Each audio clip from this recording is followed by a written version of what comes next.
And you do something different than Yes, because if you play what is on the page, you can't keep it in tempo. No, impossible. Pianist Earl Wild is rehearsing for a rehearsal.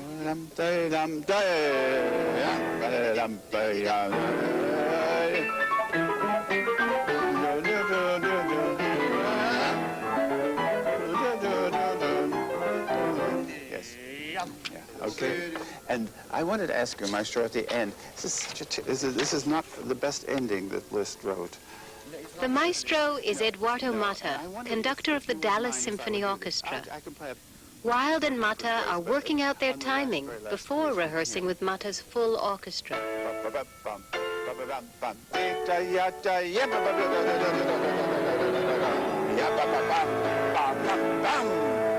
Play off beats here. Yeah, yes. The placement of these chords. Yes, to get them to speak. Is well, not only to get it to speak, but the timing.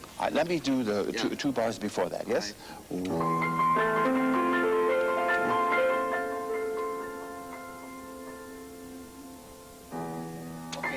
I think if we look at each other, it'll be, oh, it'll yes. be very oh, easy. yes, yes. For you lowering yes, key. yes, good, perfect. You hit it all sorts of ways. I know. Most people, when they play this piece, spread it out so much that it becomes very vulgar. Yeah. This is beautiful. Vulgarity is the last thing one would ever hear from Earl Wild. He works diligently to maintain taste and elegance with every note he plays, and he has played a lot of notes in more than 68 years of performing. He will be 71 this November.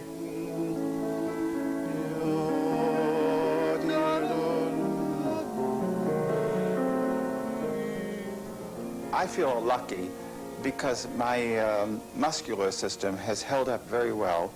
And, you know, we never know how long it's going to hold up, but so far it's done very well by me, and I practice a lot, and I don't let a long period of time elapse when I don't touch the instrument. I play every day.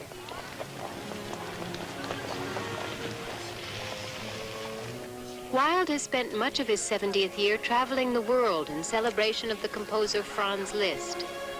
This is the 100th anniversary of Liszt's death. Most musicians regard Wild as the foremost living performer of romantic keyboard music in general, and of Liszt in particular. In Dallas, Wild played the Second Piano Concerto and the Hungarian Fantasy.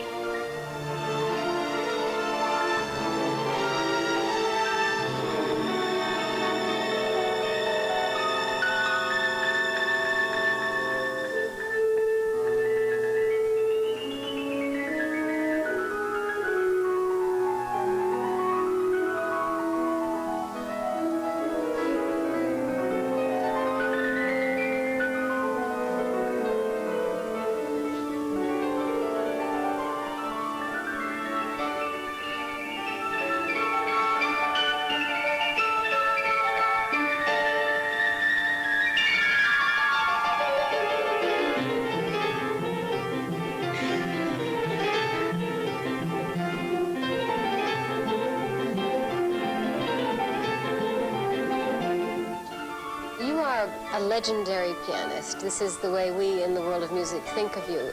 If there were a legend about you, what would you want it to be?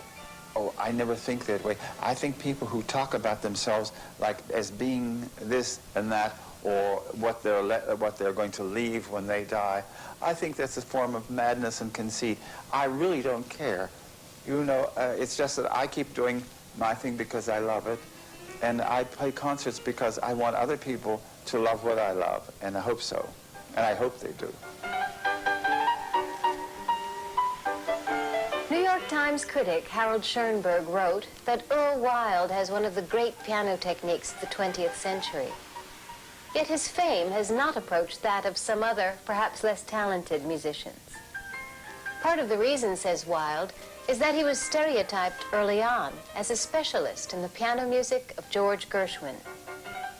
Well, I played my first Gershwin piece in 1942 when Toscanini asked me to play the Rhapsody in Blue with him, and I didn't know the piece, so I learned it. And the day after that performance, I was an authority on Gershwin.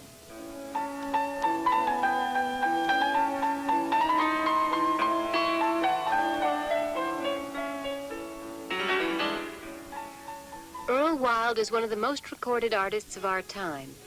He has recorded more than 31 concertos, more than 250 solo piano pieces.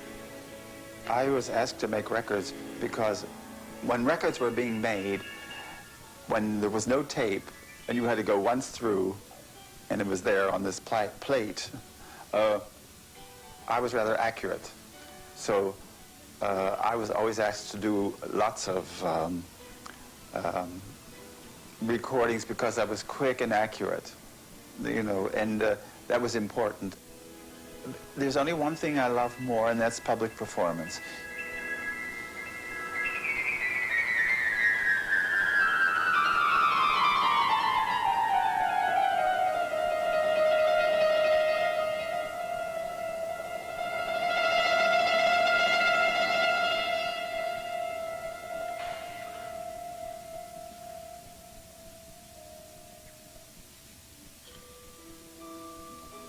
Your powers of communication in the hall are enormous, and yet you don't have a flashy stage demeanor. Well, I could carry on when I play. I could do all sorts of things. But I was raised in the Rachmaninoff tradition, which was to remain silent at the keyboard, so that if you played a concert for the School for the Blind, they would hear it, what you were saying, and because they couldn't see it. And we always thought that any display of emotion in the hands, raising the hands and putting the head like this while playing and looking to the heavens. I mean, God doesn't help you during a recital. He helps you before, if you believe so, but not during the recital. And so all of that is utter foolishness, and it's sort of Hollywood, and it started in the 1800s with the idealized pictures of composers.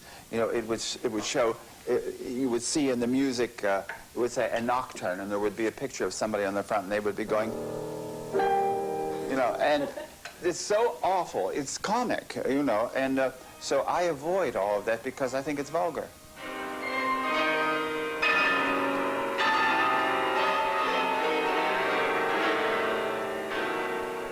Wild was born in Pittsburgh.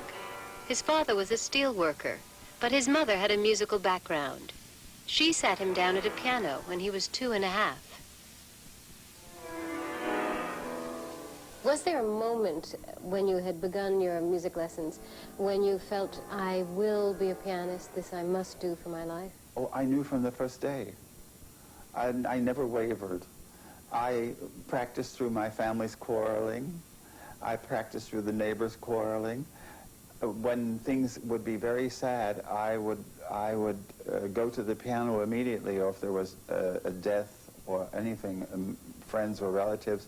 I'm never too tired to go and practice some more, because I think if you're born with talent, it replaces religion. And whatever your talent is the thing that you must develop, because if you have any feeling of an afterlife or a God, then it's your duty to perform this work. That's the only way I'm religious in that aspect.